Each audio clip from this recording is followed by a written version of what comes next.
Bonjour, j'espère que vous allez bien.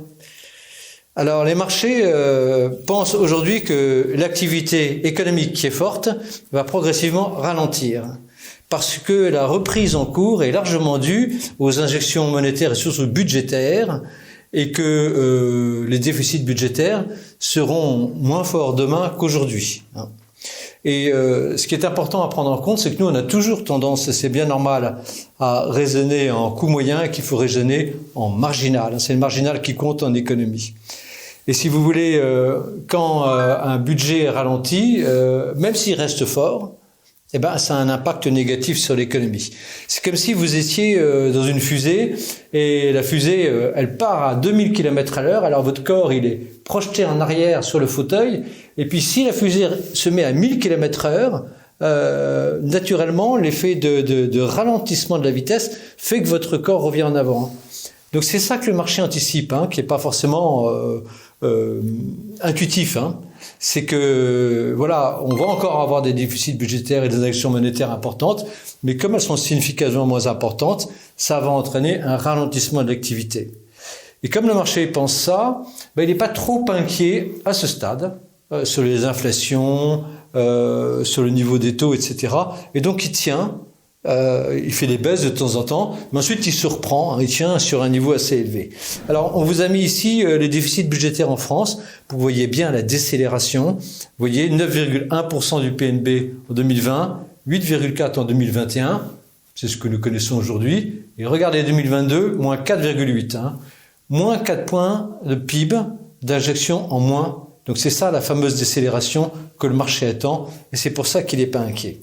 Alors, ce que nous pensons chez Ibou, si vous voulez, c'est que le marché n'a pas forcément anticipé qu'il pourrait y avoir un choc de la demande qui annulerait cette décélération budgétaire. Et ce choc de la demande, il pourrait venir du côté de la consommation, grâce à l'épargne accumulée et à la montée du pouvoir d'achat. Et d'autre part, il pourrait également venir du côté de l'investissement, grâce à la saturation des capacités de production. Alors voyons ces deux éléments rapidement. Pour ce qui est de l'impact potentiel de la réduction de l'épargne, vous avez ici un graphique qui vous montre l'épargne dans les principaux pays occidentaux. Vous voyez qu'elle est à la flambée avec la crise du Covid et elle est un plus haut historique.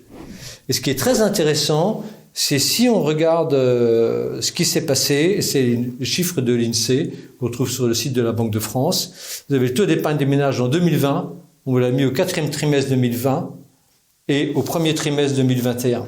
Vous voyez, en 2020, il était à 18,7%, avec un 4e trimestre au plus haut à 21%. Donc ça veut dire que les Français, quand ils ont 100 € de revenus, ils en épargnent 21, c'est énorme. Et vous voyez qu'au 1er trimestre 2021, on était à 21,7%. Donc on aurait pu croire, si vous voulez, qu'avec les vaccins, la reprise économique, voilà, ça se réduise. Pas du tout, ça continue à croître. Et si on prend les chiffres du T2 2021 que vous avez ici sur le graphique, juste avant la partie grisée. La partie grisée sont les projections de la Banque de France par rapport aux chiffres de l'INSEE. Donc vous voyez, au T2 2021, on a encore une forte croissance d'un surplus d'épargne des ménages. Voilà. Et la Banque de France, elle pense, c'est plutôt conservateur, donc assez fiable dans ses prévisions, pas des prévisions de loufoque, elle pense que ça va continuer à monter T3 et T4 2021 et que la décroissance va commencer uniquement en 2022.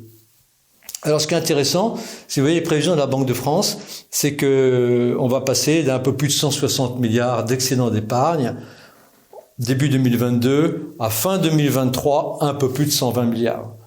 C'est-à-dire on va avoir une réduction assez lente de 40 milliards en 2 ans. Bon. Alors évidemment, chez Ibou, ce qu'on pense, c'est que la décroissance, elle pourrait être plus rapide que ça, et ça, c'est pas dans les marchés. Alors deuxième point qui pourrait faire que la demande serait plus forte du côté des ménages, c'est qu'on a un chômage qui a été bien meilleur qu'escompté. On vous a mis ici le taux de chômage. Vous voyez, en 2020, cette espèce de flèche qui part vers le haut, jusqu'au-delà de 9%, c'est la crise sanitaire. Mais vous voyez que tout de suite, ça retombe et qu'on est déjà, à 8%. Alors la Banque de France, c'est la partie grisée, qui part encore une fois des statistiques de l'INSEE. Elle prévoit qu'on va avoir une reprise du chômage, avoir une rebaisse et qu'on sera à nouveau à 8% fin 2023. Ce qu'on pense chez Ibou, c'est que ça va pas forcément se passer comme ça. Ce qu'on voit quand on étudie les entreprises sur le terrain, c'est qu'il y a plutôt un problème de recrutement.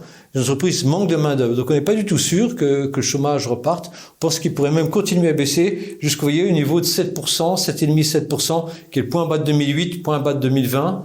On pourrait le retrouver dans un premier temps. Et après les présidentielles, 2022, 2023, aller au-delà. Voilà, donc ça, c'est possible. Et bien entendu, si ça se passe, ça veut dire que les salaires montent un peu plus que ce qui est escompté. Et si on prend les contributions au gain de pouvoir d'achat des ménages prévues par la Banque de France, toujours à partir des statistiques de l'INSEE, donc on prend la partie grisée. Vous voyez, en 2022, en bleu marine, c'est le salaire moyen par tête. Et en noir, c'est les nombres d'emplois. Vous voyez déjà que la Banque de France prévoit une assez forte hausse. Vous voyez, la partie en bleu marine est assez importante, donc de prévision de hausse de salaire et de son impact sur le pouvoir d'achat des ménages. Et la partie en noir est pas négligeable non plus, c'est les emplois créés. Donc, vous voyez, déjà ça, c'est assez important. Et on pense chez les boucs, ça pourrait être plus fort que ça. Donc, voilà des éléments qui ne sont pas, à notre avis, dans le marché.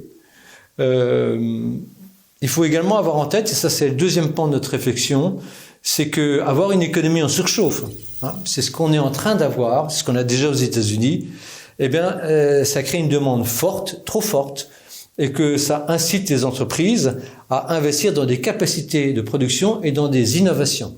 Voilà, parce que leurs usines sont pleines, prises à 100%, donc pour faire face à la demande, elles ont tendance à construire de nouvelles usines et chercher des produits d'innovation pour rester en tête sur leur marché.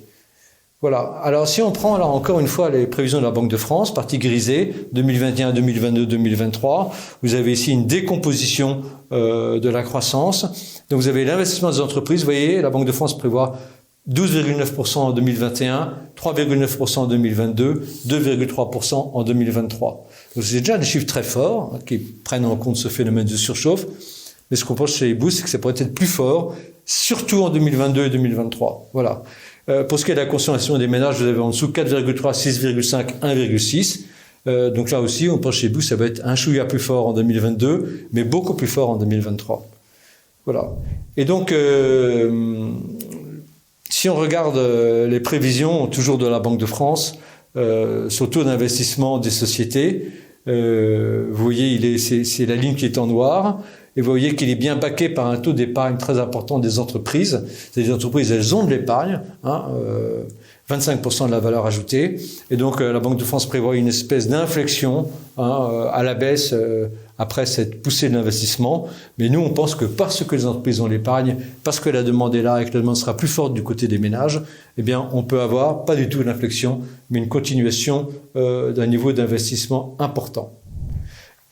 Dernier élément non négligeable, si on prend les contributeurs à la croissance du PIB donnés par la Banque de France, on prend par exemple 2022, c'est le plus simple, parce que 2021, on est actuellement en fin de 2021. Donc vous avez en bleu la consommation privée, en noir l'investissement privé, et en gris les exportations. Et ça, c'est le troisième pan qu'on voudrait signaler. Bien entendu, ce que disent beaucoup d'économistes, c'est oui, bon, il va y avoir plus de demandes des ménages, mais vous savez, quand vous donnez 100 € à un ménage français, en plus, eh ben, il va mettre 60 € en dépenses à l'étranger. C'est-à-dire qu'on va importer, il va acheter une voiture allemande, il va acheter une télévision coréenne, bon. Et donc, oui, c'est vrai. Et donc ça, c'est la partie que vous avez en bleu ciel, en dessous de la ligne 0, c'est la hausse des importations. Mais ça va être compensé par la France par une hausse des exportations, parce que ce phénomène de croissance, il n'est pas que en France, il est partout dans le monde développé, et donc on va également en profiter. Et donc si vous regardez les prévisions, toujours de la Banque de France, vous avez prévision de croissance en 2022, vous avez en noir le PIB, et en bleu marine les exportations, et vous voyez que la Banque de France prévoit effectivement une flambée des exportations. Bon, et donc tout ça nous donne, dans le scénario qui est dans le marché, un PIB à 3,7% en 2022. Voilà, chez Ibou, on pense qu'il peut être un chouïa plus fort, et surtout en 2023 plus élevé. Et donc c'est ça il y aura nécessairement des effets, à notre avis, sur les politiques monétaires en Occident, et donc sur le niveau des taux d'intérêt. Et c'est autant d'éléments qui aujourd'hui ne sont pas pris en compte par le marché, et qu'il faut, à notre avis, commencer à intégrer dans une stratégie d'investissement. Voilà, j'espère que cette vidéo vous aura été utile. À très bientôt avec l'équipe Hibou.